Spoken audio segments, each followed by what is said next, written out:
Welcome back to the Alec Lewis Show. I am your host, Alec Lewis. This is episode 107, recording on Tuesday, August 26th. It is cut day. Cuts were made about a couple hours ago and just finished a recording with our guest for you today. His name is Paul Allen. We've had him on before. He hosts 9 and Doing on KFAN, and he is the voice of this football team that you guys really like. We talked through the roster. Had a lot of conversation about the quarterbacks, talked about Adam Thielen, got into all of it, and then finished with a little talk about the Bears game. So really fun conversation with PA, as it always is. As always, this show is presented by First Resource Bank. That is a member FDIC bank in the Minneapolis area. It's run by Tim Siegley, Aaron Siegley, Charlie Anderson. PA knows them well. And they, you know, branches all over the place, care about the community. All of the information for First Resource is in the description below. If you missed it, I write for The Athletic, cover the Vikings day to day, stories all over the place, features to come the next couple weeks. Putting in a lot of work this time of year, as we always do. So please go check that stuff out. If you're watching on YouTube, please hit that subscribe button. Helps us out a ton. And then if you're listening on Apple, Spotify, iHeart, wherever you get podcasts, you can rate and review and all that good stuff. I will say, putting out a call the next couple weeks before we ramp up for the season.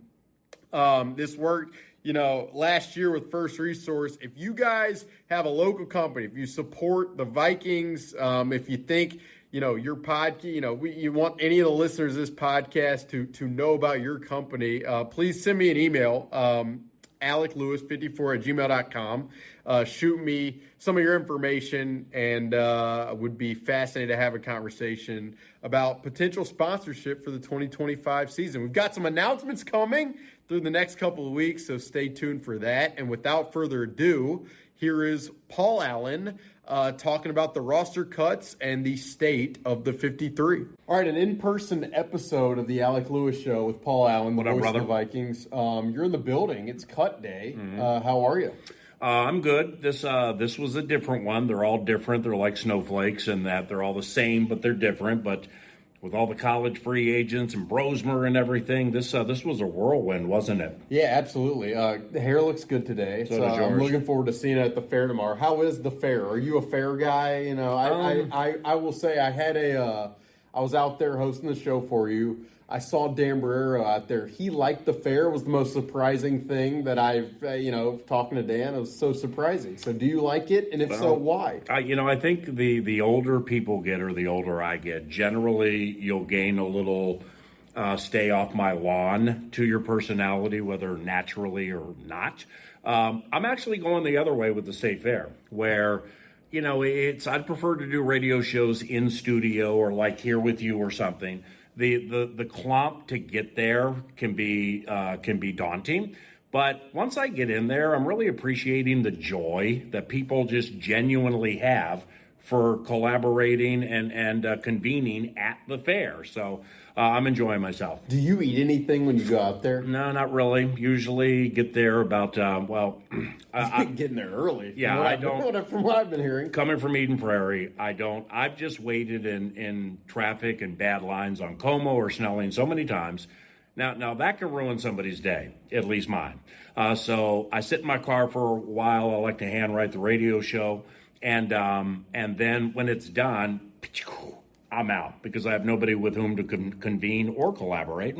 So therefore, I'm not going to eat by myself. So I haven't had anything so far. Looking forward to joining. That'll be Wednesday at 11 o'clock on KFAN. We're gonna talk about this roster, and then I'll ask you. We'll get to Thielen and some of that stuff at the end. Okay, so I just want to go position by position, kind of get how you feel. Get your thoughts about it. Quarterback is interesting, in my opinion. I mean, obviously, we can talk about J.J. McCarthy until the cows come home, but the Carson Wentz move, what did you think? I got wind Saturday afternoon that he might or might not have been here for a workout, and I was like, oh, that's kind of interesting. And then the trade on Sunday morning while I was on the first tee. I really appreciated Kwesi Adofo-Mensah executing that right before the tee shot. And then obviously Max Brosmer, the Golden Gopher undrafted kid. Yeah. You've gotten a chance to, watch him, talk to people about him. Just this quarterback room as a whole, what do you make of it? What did you make of it? Well, first and foremost, there have been a lot of quarterback talkers that have taken place during training camp and the offseason, a lot of them involving Max Brosmer, undrafted Golden Gopher. Understandably so. Rippon had an awful game against the Texans, bounced back a little bit against the Patriots. Hal went lights out against the Texans, had some rough moments in the joints, or did he go lights out against the Patriots? The joints. One of the two. The joints, actually, the second joint, he was pretty good. And then that was the Patriots game was when he threw the interception, scrambled out, peeled out to his left. You. Yeah, you're all. So they were, a lot of people were focusing on a lot of different quarterback related topics. And I just casually would slide into 9 to noon or maybe on social media. That's great and everything. Let's not forget about number 9. Okay, that's the investment. That is the then, now, and the to be. Yeah. So let's not forget that because Chicago's on the horizon. Now, you and I have chatted a lot off the Alec Lewis podcast or 9 to noon on KFAN about Brosmer. And I haven't done this yet, and maybe your elite football mind can go quick twitch on it. Go through all the rosters in the NFL after the cuts and find me undrafted rookies or second-year guys who are making active rosters. So Elijah Williams, great. We've seen it before with defensive linemen. Joe Huber, we've seen it with offensive linemen. You don't see undrafted quarterbacks make active 53 rosters. You got Dan Orlovsky tweeting about him. You got Baldy breaking him down. JT O'Sullivan. Yeah, with the quarterback camp or quarterback school, whatever he calls it. You got young Alec here tweeting about him every single day. So there was when things live up to the hype, that doesn't happen often, okay? Like, think old school prize fights. Can't wait for this thing. Oh, it was terrible. Well, Brosmer was hyped, and he lived up to it and made the team and got Sam Howell traded.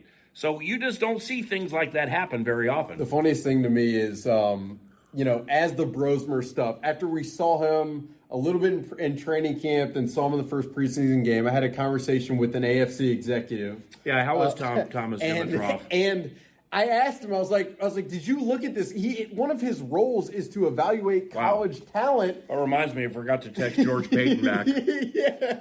No, but one of his roles is to evaluate college talent. He's like, was that guy who was up there in Minnesota? You're like, you didn't know? You didn't do any work on this guy? And the interesting thing is, are you kidding me? Kevin O'Connell watched him at the pro day 2 years ago. Kevin's talked about this a ton, and he impressed Kevin, and Kevin fouled it away. And so you can best believe Kevin wasn't going around to a lot of his colleagues talking about Max Brosmer because I think he really felt like there was something there from the first time he saw him and got to talk to him. Right. But it is pretty crazy. Mm-hmm. It's the funny story, Gophers quarterback, but he is, you watch him, and it's just back foot, gets the ball out, right decision, anticipation. Pretty nuts for a guy who wasn't drafted. There was a play in the Titans game. All right, so Bursich, Lieber, and I are calling it on KFAN, and we had Kwesi Adofo-Mensah, the general manager, in the broadcast with us for the entire third quarter. And the plan during that game was to go Brosmer first quarter, Rippon second quarter, Brosmer third, Rippon fourth. Then Brett got shaken up a little bit, so it kind of changed. But there was a pass that Brosmer made in the third quarter of that Titans game where at the same time, all right, and yours truly, kind of like Alec, we still see the world through the eyes of a child. So we get excited about certain things that a lot of adults don't. And Brosmer made this throw while Bursich was talking. Kwesi, looked at me and went, so pretend that's me. He went and then just turned around and looked that way. As Bursich was saying, Paul, Kwesi, Ben, Max Brosmer just identified a defensive switch from whatever to cover 2 as he was backpedaling and then nailed it with a dime. I mean, you chatted with him the other day, wrote a nice story about him. Right before you did. I took your time away from you. A lot of it. I mean, seriously. We were talking about processing the field. And you really want to go down that road? You lied to me. No. You lied to me and Vikings Media Relations. I should have Spearfish Sammy revoke your pass. Spearfish. You said, do you mind? Because I had this thing set up with Brosmer, and I was really excited about it. And then you're like, do you mind if I ask him one or two questions? So I'm sitting in equipment guy Mike Parsons' office on the couch waiting for Brosmer. That's where we do the chats. And it's like 12 minutes later, and I come out and I go, Alec, are you bleeping kidding me with this?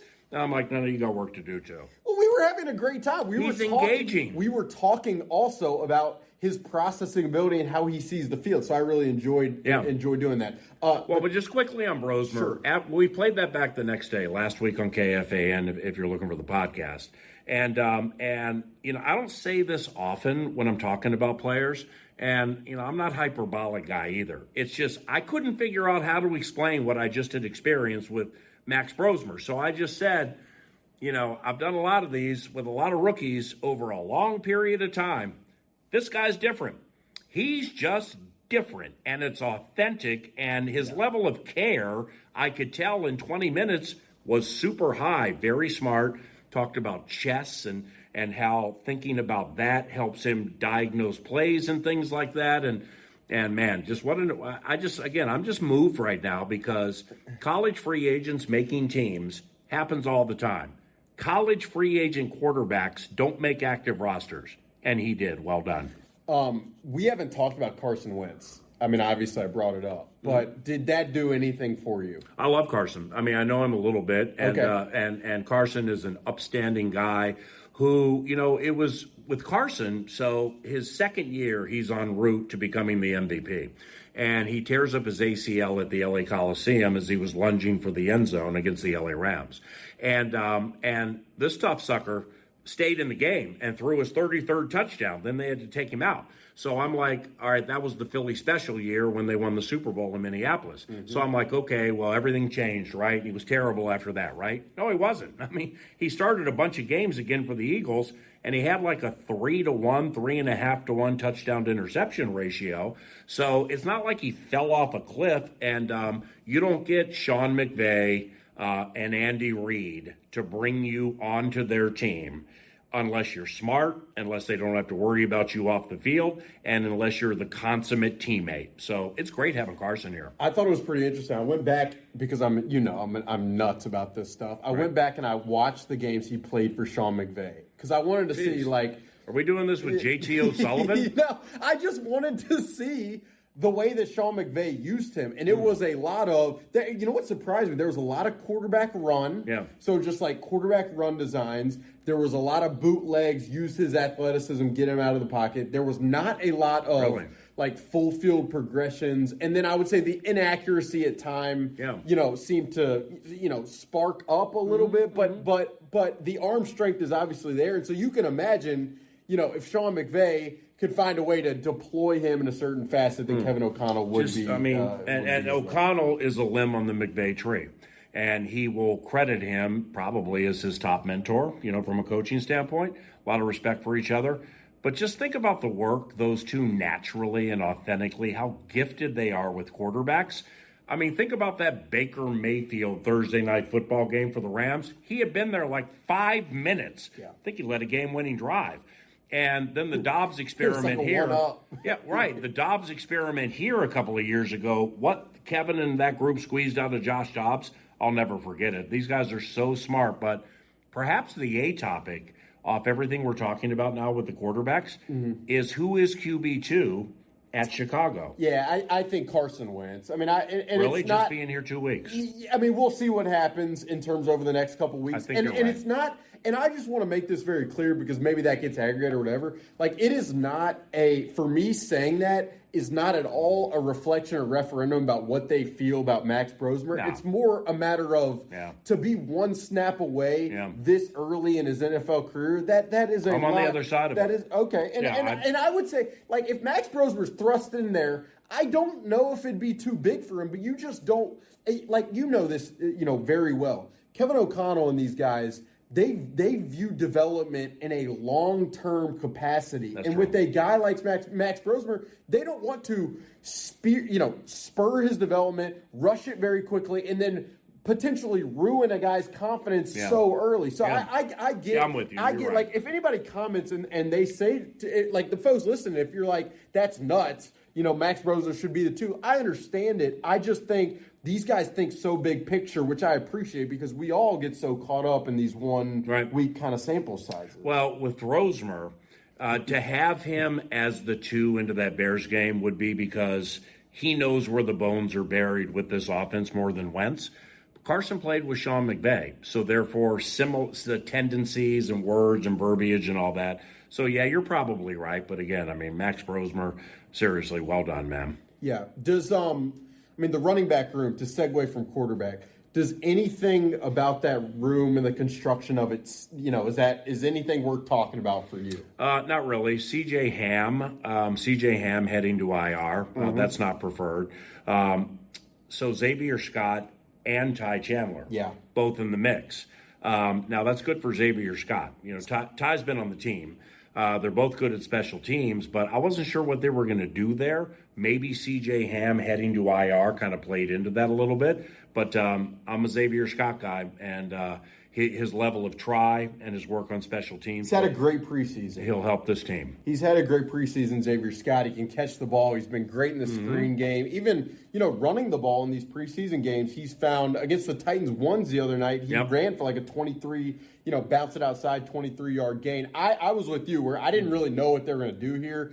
Obviously, Ty Chandler has not had the most, it hasn't been the greatest probably. Yeah. But when they didn't play him at Nashville, that was an indicator you're either in or you're being traded. Yeah. It's one of the two. Absolutely. All right, receiver room. I mean, this is obviously it's a quagmire. Yeah, and like the way I want to frame it is, the idea, it's not like this team did not prepare and plan for Jordan Addison to be suspended. That, this has been, and the folks 2 floors above us, that has been in their crosshairs in their minds for a long time. You got any Nailers team? Will he be back for the first game? So it's a good question. What they did not plan for was Jalen Nailor jamming his left hand in the second day of joint practices. Now, you ask, will Jalen be back for the first game? To me, I'm not totally sure one way or another. I wouldn't go strong on it one way or another from what I've heard. But if you don't have him for week 1, I mean, it places even more importance on the need for additional depth in that spot. Obviously, They kept Tim Jones. They kept Miles Price.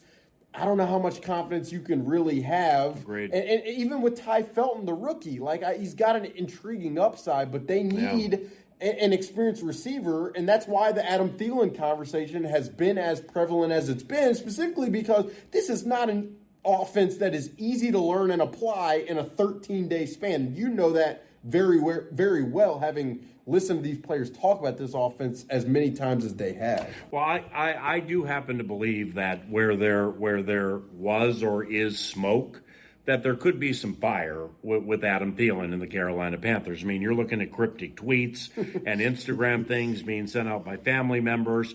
And when you get somebody like Adam Schefter, who doesn't make many, if any, mistakes, including in tweets, and Thielen would be happy to return or things like that, well, that means it's real. And when you also get on the other side of it, that they can't come together on compensation, I just wonder what Carolina would possibly want for Adam Thielen, because like when we started looking at wide receivers, Nordo and I on 9 to Noon, I mean, this is weeks ago, and his name came up, and I'm kind of like, well, why would they want to move him? I mean, Canales wants to win games. They got a bevy of speedy young receivers who are unproven, and he's the perfect guy to have around. And oh, by the way, Adam Thielen is still a minimum 1,000-yard a season receiver who still runs some of the hardest, most cold-blooded routes that you're going to see when I watch back his highlights. So, and he and Bryce Young kind of got a nice little thing going last year. So, if I'm Carolina, then, man, I don't know if I need a second-round pick or a third-round. I don't know what I need, but I just wonder if it is true, what it is. Well, I think that's the situation. I think there were a lot of people that were like, they do also have a vet guy, Hunter Renfrow, but as we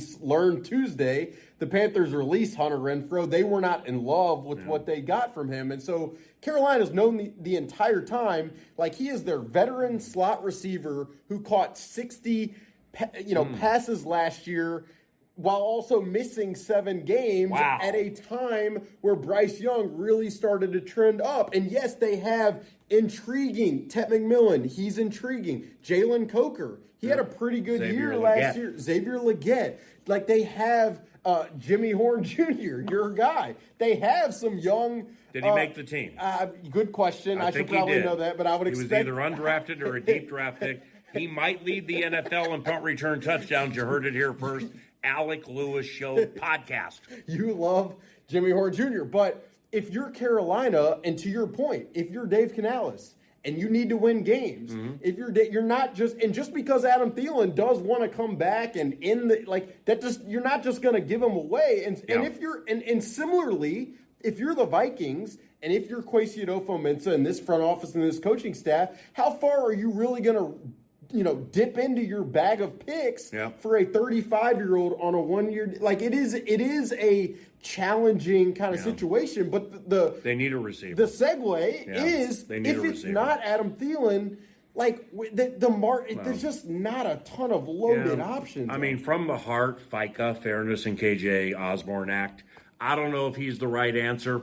But nevertheless, I adore KJ Osborne, and he made some good memories here. Shoot, I mean, the team's beaten the Lions, one of the last 6? I think the only Lions win. I think that's the only Lions win that I've covered was 2022 in the right corner of the end zone at US Bank Stadium. So it's now Miles Price is a wide receiver. I don't know how comfortable they are using him on Monday Night Football at wide receiver. I don't know how comfortable they are using him at returner. He'll be active. I mean, he's going to be active as the punt and kick returner, and this is an undrafted Hoosier, so at least as of now, you would look at it that way. But if they bring one in, now remember, if you bring in a vested veteran, I believe that's 4 years or more, and they are on the roster week number 1. So let's just unpack it from the baseline. You got injuries, okay? So does everybody else, but not everybody else has 3-game suspensions. But it's only 3 games, so it's 3 of 17. So you can't treat this like Jordan Addison's going to be gone forever, and so therefore you make a panic move. They're not going to do that because they're too smart and they're too calculated. But nevertheless, it is 3 games. So I absolutely believe they'll bring somebody in, but if it's a vested veteran on the roster week number 1, they get paid for the whole season. So you got to keep that in mind too. My other thing, I've heard a lot of people say that, like it's only 3 games, but my other thing is like, what are the odds that over the course of 17, Justin has something go on. Jordan Addison has something go on. Jalen Naylor has something else. So it's also, in my opinion, it's insurance for the duration of the season as well. Like that's also how I view it. But I mean, you mentioned KJ. But you got to look at Hawkinson as a receiver. I mean, no question. We know he's a receiving tight end. We've talked about it a million times. Caught 90 passes. But you got to kind of elevate that a little bit now. Like, we got Jefferson. Addison's come back. Naylor's healthy. Felton is getting better week by week. Oh, and we have TJ. Yeah, and I mean, the other thing is you mentioned KJ. Like another name that makes sense to me is a Robert Woods who was with the Rams and Kevin O'Connell in 2021. But the Steelers just released him. Yeah. And the Commanders just released KJ Osborne. Yeah. And those are teams that don't have like the most loaded receiving core. So if they are moving on from these guys, like what are you really acquiring? Maybe in this system with the surrounding infrastructure that if KJ comes back and Keenan McCardell and they're working, like maybe you can have optimism. But it's a really interesting situation. Offensive line, how you feeling about it? They kept Joe Huber, the UDFA. They have 10 offensive linemen right now. How are you feeling about this revamped O-line? With the final 53 prediction that you put together at The Athletic, it was probably terrible. Well, our mutual friend Kevin Seifert at ESPN.com, I did one 9 to noon on Monday. The only one that I got completely right was the offensive line, and that just was things that I heard about Joe Huber into the first preseason game. How is Chris Cooper? He's doing great, but I didn't hear it from him. But I heard some really good things about Huber, comparatively speaking to some others. And with Huber, it just was a feeling that if you put him on the practice squad, you're probably going to lose him. I mean, it's a high chance. So then you got Rouse and Juergens, who you kind of knew would come back. They drafted him. Brandell went lights out had a good camp. at guard. Yeah, pretty much the whole camp. Then he had to play some tackle. But exactly with Blake Brandell, think back to the Ravens game when Harrison Smith was a late scratch. Cam Bynum had to make his first start. Game against Lamar and everything. Well, Brandell was the extra offensive lineman in that game, so they went unbalanced and moved him all over the place. And that really, truly is what he does best. So that Swiss Army knife thing, that's good for Brandell.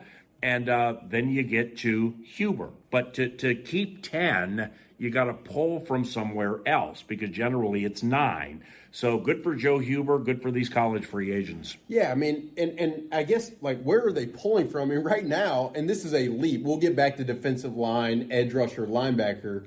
But the cornerback spot only has 4 guys in it right now. And it's Byron Murphy, Isaiah Rodgers. Yeah, Tavierre Thomas, he's a veteran. And special teams guy. Yeah, and I think he and Ty Felton, from what I saw during the Patriots joint practices, so you got, here's Ryan Wright, the punter. We're going to boom it away. But on the outside, you have the gunners. All right, so think Marcus Sherrills, elite gunner, old schoolers, Jake Reed, Joey Browner.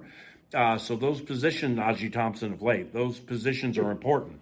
Thomas and Felton were unblockable in the joint practices. And I really hadn't paid a lot of attention to 37 until he kind of jumped out at me during those drills. But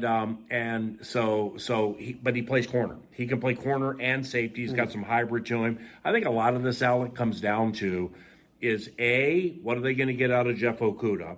Now, with Okudah, let's not think Neon Dion, Darrell Green, right up on you, Sauce Gardner, I'm going to run wherever you run. Yeah. It ain't that, in my opinion. But for Vikings fans from a few years ago, when the Vikings went to Philadelphia for the second game of the season, it was the Jefferson Pylon game. Well, Darius Slay beat our guy up at the line of scrimmage. Yeah. And there should have been some flags, but there weren't. First possession, he shoved him out right at the sideline. Yeah. Next week, they hooked Detroit. Well, there's Jeff Okudah. I remember that. And Okudah did the same thing. He watched the film, and then Jefferson and O'Connell eventually got around it and changed things. But that's what Jeff does. So, certainly not speaking for the team, and I'm not, not trying to pretend like I'm an elite defensive coordinating mind here. But I think Okudah's role is going to be is that he's strong, he's big, and he's fast enough that at the line of scrimmage, I'm going to jack you up, and I'm going to take you right out of your route, and we're going to let Byron and Isaiah do their things. But the A topic with all of that is this rush is going to be one of the, if not the best in the National Football League. And that's the bet they're making. If you can keep Hargrave, Allen, and that whole group healthy and going well. Yeah, I mean, that's the bet. You're really, wagering that your pass rush, that the energy and the juice of that unit will make things easier on the back end. But still, even if that is the wager, in my opinion, you got to get some kind of veteran, experienced player in here, alongside of Jeff Okudah. Well, you do. You have Murphy and Isaiah Rodgers. No, another one. Are you talking? Well, McGlothern. Okay, McGlothern gets Mackay traded and beats your Utah guy, the guy with the long arms. Thank you. But nevertheless, you obviously, with all due respect, don't want to get back to that if you don't have to. And there are people down Houston Texans way who would say Jeff had a really, really rough run last year with the Houston Texans, but that doesn't mean Flores is going to use him the way DeMeco Ryans and that group used him, which doesn't make it bad for them. It's just same fishbowl but under different rocks. You don't have to. I don't think you have to. I mean, I see what you're saying, and I'm not a 1 or 2 out of 10 on it. Maybe a little higher. Like a Gilmore or like what they did with Shaq Griffin very late in the equation, maybe something like that. Yeah, no, for me, I would be close to a 10 on it. But would you really? Yeah, I would. But I the other thing that is probably worth mentioning too is they deploy so much big nickel. meaning three safeties, Like the whole game. where Josh Metellus is kind of the slot defender, so you really only have the two corners. Now, I think the way they looked at it was in their ultimate priority, if they could. Who's this marketing director that keeps sending you 19 red hearts? Yeah, you were looking at the iPad. Stop looking at my phone. Sorry. No, there's a lot of text going on there. There's a lot going on. How is George Payton? Yeah, but no, I will say this: the defensive line group and the edge rusher group. Stacked. It's the strength of the team. Did the Gabriel Murphy wave surprise you? Well, it did, and I want to credit Twitter here, or X, or social media. My only social media outlet is X. So, therefore, whether it's Alec or some other people who cover the team, like when that popped 9 to noon on Tuesday, I was like, whoa, where'd that come from? I mean, I thought for sure but see, then after the emotional part of it left, and then I started looking at X and some opinions that I respect. And then I recognized, well, I knew and have known he's not as good on special teams as Bo Richter. All right, so we got that. True. Well, then the cuts start falling, and the active roster is established, the 53, and Austin Keys and Chaz Chambliss are in the mix. And two more special teams guys. Right, but I didn't necessarily see one of that. Maybe one of them, but I didn't see that coming. But with Murphy, what do you think? I still can't explain it. It did surprise me, but it probably should not have surprised me as much as it did. Yeah, I'd say the other aspect with Gabe Murphy that I would just mention he had a terrible, very serious injury. Sorry, notification pop. He had a very serious knee injury. They only play at Bunkers on Sunday night, okay, not Monday. He had a very serious knee injury last year. Murphy did, yeah. And then he came back. And it was healthy this training camp, but I think with him there is.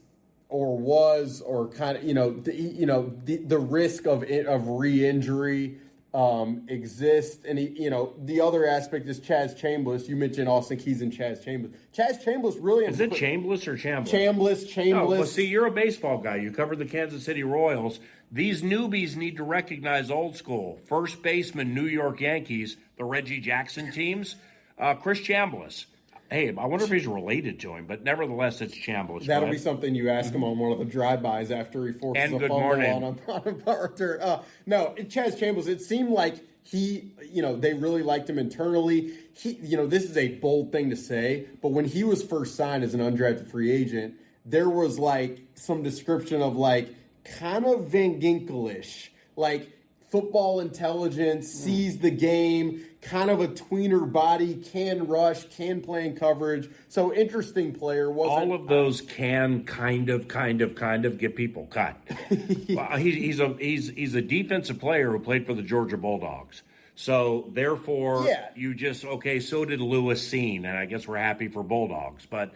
Nevertheless, that's a super well-respected defense, man. And, you don't have to be the ones the Eagles have or the Packers have, or Tyrion Ingram Dawkins. There's a new one the Vikings drafted. Yeah. It's you can pull people from those programs, and even if they're undrafted or deep draft picks, they have something to them that played to the collective unit that made the Bulldogs college football defense so good, and he's one of them. Last one for you on the roster, because we bounced around. The Austin Keys one for me, it was surprising, but the last one. Well, Austin was lighting people up this. He was he was explosive. He was another guy when they signed him in the undrafted portion. I was at my sister's wedding. I remember I'm getting text. Austin Keys is being signed. This guy's pretty. He's rangy. Played at Auburn. I know Auburn, so that's kind of it is interesting to see him make the team, but. Punter, Ryan Wright, he wins the job. Another year. How do you feel about it? This year was different than last year, okay? So a couple of things here, and I'm speculating. So, again, I don't have any steam on this. I'm just playing from the heart. They like putting pressure on Ryan Wright, all right? Now, they brought in this cat from Portland State last year named Seth Vernon. Yeah. I mean, I didn't know he was a punter when I first saw him because he was bigger. He looked like Josh Oliver. He runs like the wind. I'm like, who's this? Well, I guess he used to be like a wide receiver at Portland State or something. But, I mean, he couldn't kick, so therefore he was quickly gone, and Wright won the job. Well, this year it was Oscar Chapman. So they like putting pressure on Ryan Wright to get the most out of him. This Chapman, I think he made it a little more interesting than maybe some people might think. I might be wrong, but, he went like 243 at Auburn without having a punt blocked. All right, 5 years at Auburn, never had one block. He's from South Australia, a place called Adelaide. He did not play high school football, which means Oscar Chapman has never had a punt blocked in his life. And if you look at the most pressure-filled moments he had when he was at Auburn, they were the Iron Bowl against Alabama. That game's the bomb. And he showed up big time in all of those games. So once I started to, filter that through my mind, I was like, wow, I wonder what's happening here, because I'm quite fond of Ryan, and I think he does a pretty good job. I want him to win the job. And then we're at Tennessee, and we're going to take the snap. And then when it was like that, I'm like, all right, well, might want to go interview number 17 about the Bears game, because he probably won it. This is a podcast thing for me. I would never write this. Is holding that hard? It has to be. But the way it's, it has the to way be. we talk Think about it. Catching punts. No, I know. But the way we talk about it here, it is like to be able to hold for Will Wright. You weren't here at the end of the 2015 season. I'm not taking a shot at Jeff Locke, former punter here. I love him, man. Blair Walsh missed from 27 at the College Stadium, and instead of going to Arizona for the divisional round, the Seattle Seahawks won a 10-9 game and went to Charlotte to play Cam Newton and the Carolina Panthers. But the hold, when Walsh went to kick it, the laces were facing him. It's not a good. So, that's not good. Flip. Oh, by the way, everybody's rooting against you on the road. It might be cold. And Sir Poe sending the ball back there fast. Yes, it is a hard job. So in other buildings, because I've only covered the NFL here for 3 years now, do they talk about it the same way they do? Because it is what do you mean? One of the key facets every year in training camp is well, can the new guy hold? Bruh. It's can he hold? But see, he's holding for things that are going to lead to points. No, it's important. So this matters. No, I know it's important, but or it's only it seems like Ryan Wright's ability to hold. Does are his hands? Does he LeBron James baby powder them before the game? I don't know if he has meat hooks, or I don't know if he has little baby hands. I have no idea. I just know Ryan is a better punter than people give him credit for, and clearly is an elite holder. And by the way, I don't know if this happens, but you got to talk to DePaula, who's a perennial All-Pro. So two-time All-Pro. So Andrew's one of the best long snappers in the NFL. Mm-hmm. With whom do you like working more, and why? And I would imagine they have these chats before they cut people or move forward. But I got to talk to the Alabama kid too. Absolutely. I got to talk to Will Reichert and honestly be with whom are you more comfortable?